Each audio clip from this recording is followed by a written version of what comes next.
É o fim da ordem mundial. Não sou eu que alerto isso e nenhum youtuber que queira chamar a atenção. Quem falou isso foi o Ray Dalio, fundador de uma das maiores gestoras do mundo. E ele não para por aqui, tá? Ele fala que é tanto o fim da ordem mundial, da forma que a gente conhece, como também ele diz que o mundo tá caminhando rumo a uma nova guerra mundial. Por conta desses pontos eu achei bem pertinente gravar esse vídeo, e se você ficar comigo você vai entender que história é essa de fim da ordem mundial, por que a gente está caminhando para uma desordem maior no mundo, como isso pode gerar um novo conflito mundial e como você pode fazer para proteger os seus investimentos num cenário extremo como esse. Se você é clubista, já deixou o like, depois deixa seu comentário dizendo o que achou do vídeo e vamos lá pro conteúdo. E aí, para dar um pouco de contexto para você que está me assistindo, o Ray Dalio é esse cara aí que está na tela. Ele é fundador de uma das maiores gestoras do mundo, a Bridgewater. Em 2025, eles eram o maior hedge fund da indústria norte-americana. Os hedge funds são os fundos multimercados, e a Bridgewater gerencia mais de 124 bilhões de patrimônio. Bilhões de dólares. Para trazer um contexto aqui, o Clube do Valor está entre as maiores consultorias do Brasil e gerencia cerca de 6 bilhões de reais. Então os caras, eles são gigantescos. E o Ray Dalio, além de ser um grande empreendedor, um grande gestor, ele é conhecido por opinar bastante, em especial em temas geopolíticos. Tem dois livros mais famosos, né? O primeiro é o Princípios e o segundo é esse próprio, A Mudança da Ordem Mundial, em que ele fala muito sobre como as nações têm sucesso ou falham. E aí, pessoalmente, eu não li nenhum desses dois livros, respeito muito tudo que o Ray Dalio construiu. A minha filosofia de investimentos acaba indo para um caminho um pouco diferente. Ainda assim, o meu time aqui do clube estava rolando lá o Twitter, se depararam com essa chamada aqui. Ficou curioso, foi ver o que era, eu li essa chamada, achei interessante, eu vou trazer aqui as opiniões dele. E quando a gente fala do fim da ordem mundial, o primeiro passo é entender onde é que a gente está na cronologia da história e entender o que quebrou nessa forma com que o mundo está ordenado. O fato é que a arquitetura global criada após a Segunda Guerra Mundial dependia da liderança inquestionável dos Estados Unidos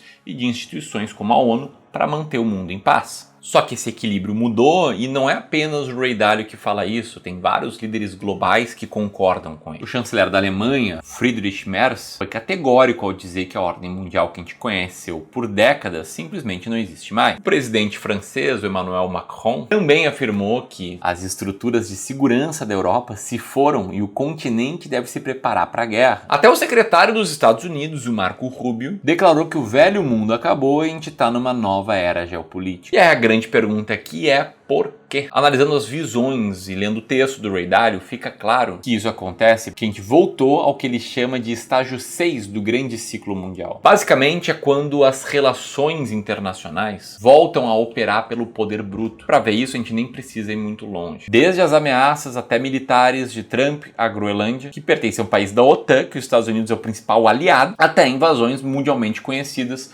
como foi o caso da Ucrânia, invadida pela Rússia nos últimos anos. Segundo Ray Dalio, no estágio 6 do grande ciclo, as leis e os advogados, eles perdem espaço, eles perdem relevância. E quem ganha relevância aqui são as ameaças e os exércitos. Ou seja, o diálogo perde poder para a força bruta. Aí quando a gente olha para o mundo todo, segundo Ray Dalio, para uma ordem funcionar, ela precisa de 4 pilares. Leis claras e capacidade de legislar, policiamento para aplicar essas leis, juízes para o julgamento e consequências e punições reais para quem descumpre as regras. O problema é que a nível internacional, esses 4 pilares nunca foram tão ineficazes como eles estão sendo atualmente. A ONU falhou porque nunca teve poder, e aqui eu me refiro a poder social, poder militar, poder econômico, fosse um poder maior do que as próprias potências que ela deveria fiscalizar. E o jogo mundial é simples e brutal. Quando um país como os Estados Unidos ou a China é mais forte do que a ONU, ele é quem decide as regras ou ele simplesmente pode ignorar as regras que ali existem. E nesse ponto você pode estar se perguntando: entendi, Ramiro, mas o que muda no mundo? Se a gente parte da premissa de que as regras não valem mais nada ou que elas têm bem menos valor do que antes, quais são as consequências disso aqui? O Dalio comenta que grandes conflitos nunca começam do nada. Isso eu concordo plenamente com ele. Todas as guerras mundiais que a gente teve até hoje seguiram um script em que pequenos conflitos foram se somando, se tornando conflitos maiores até eclodir uma grande guerra. Só de olhar para a Primeira ou para a Segunda Guerra Mundial. Para o Dalio, os conflitos escalam em 5 tipos de guerras sequenciais. Primeiro vem a guerra comercial, a guerra econômica, disputas com tarifas e restrições de importação para sufocar o rival. Uma história bem familiar para qualquer um que é mais antenado e ficou ligado nas notícias nos últimos anos. Aí o outro passo da escalada seria a guerra tecnológica, que entram os conflitos sobre quem controla as tecnologias vitais. Está vendo isso atualmente com os chips, principalmente entre Estados Unidos e China. Do dia A, quem domina os chips acaba dominando o mundo. Obviamente não poderia faltar a guerra geopolítica, as disputas por territórios e alianças estratégicas, e também a guerra econômica, que aí entram sanções financeiras, corte de crédito e limitação de acesso ao mercado. É o clássico jogo do War, só que na vida real. Uma busca por territórios e uso da economia como arma. E tudo isso, somado, por fim, só poderia causar uma guerra militar. A gente está falando de conflito armado direto. O argumento da discussão é simples: o poder de destruição total. A história nos mostra que o risco de guerra começa quando uma potência dominante, como os Estados Unidos, começa a se enfraquecer e uma potência emergente, como no caso da China, se aproxima com força. Dálio explica que o ponto mais explosivo disso tudo hoje é em Taiwan. Lembra que eu te falei que quem controla os chips controla o mundo? No caso, quem controla Taiwan controla os chips. É uma disputa existencial, né? Para a China e para os Estados Unidos, recuar aqui demonstra fraqueza e pode levar à perda de apoio interno e também externo. O resultado é essa bomba permanentemente prestes a explodir. Se alguém avança, escala o conflito. Se alguém recua, parece fraco. Esse ambiente torna o que Dálio chama de guerras estúpidas, aquelas que custam mais caro do que qualquer benefício que elas tragam. Até porque no mundo não faltam nem guerras, nem estúpidos. É sempre bom lembrar que quando a gente fala de qualquer guerra, ela nunca acontece como foi planejada. Também ela costuma ser muito pior e mais cara do que as pessoas imaginam. Esse gráfico aqui mostra todas as estimativas de mortos nos conflitos, internos ou externos, que tiveram na Europa desde 1400. As barras vermelhas não são números, são milhões de pessoas mortas. Esse é o perigo no mundo que a gente vive hoje, porque no fim das contas, a vida não é exatamente um videogame. As guerras trazem apenas destruição e retrocesso.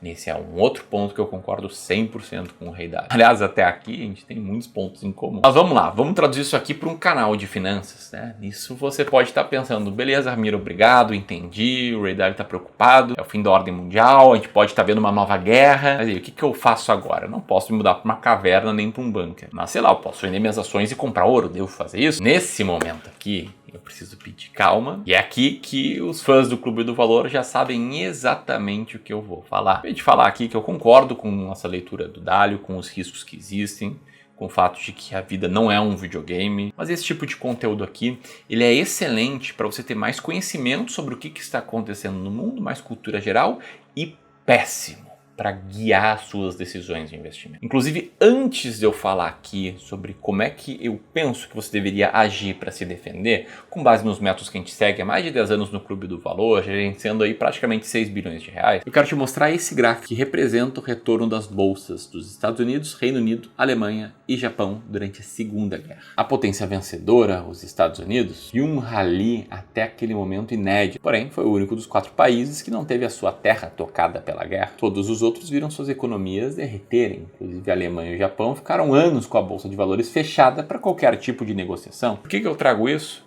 Para mostrar como é imprevisível o que pode acontecer. Primeiro, é imprevisível se vai ter de fato uma guerra, como o Rei Dálio está prevendo, e aqui eu acho que ele está um pouco exagerado, um pouco pessimista em citar uma terceira guerra mundial. Mas mesmo que exista uma nova guerra, é imprevisível o que vai acontecer com as bolsas de valores. Então, nesse sentido aqui, para guiar a tua tomada de decisão, você tem que pegar o conteúdo aqui, ó. Aqui tá o conteúdo, aqui tem esse vídeo, tá? Tu pega, imprime a thumb, pega ele assim e pá, joga no lixo. Por quê? Porque tudo que eu tô mostrando aqui, esse risco já tá no preço. O ouro, inclusive, já subiu bastante. E o cara que vendeu tudo para estar comprando o ouro agora, ele pode estar tomando uma péssima decisão. Porque o que importa para o teu sucesso como investidor no longo prazo é você conseguir sistematizar os teus investimentos. É você conseguir investir não de acordo com a tua leitura macroeconômica, com o que tu acha que vai acontecer com a próxima guerra, e sim de acordo com a tua tolerância ao risco, quanto a sua carteira aceita, teu objetivo de retorno, a quantidade de volatilidade que você está disposto a aceitar e por aí vai. E aí quem é clubista de verdade sabe bem o nosso mantra. Primeiro tu define a tua macroalocação, depois tu diversifica, depois tu rebalanceia a tua carteira e é simples assim. Primeiro, segredo nenhum, né? Definir sua macroalocação é sobre definir o percentual em cada classe de ativo, entre renda fixa e variável. Você quer chover no uma olhada. E a não ser que você seja novo aqui, você já viu esse gráfico em que eu mostro que o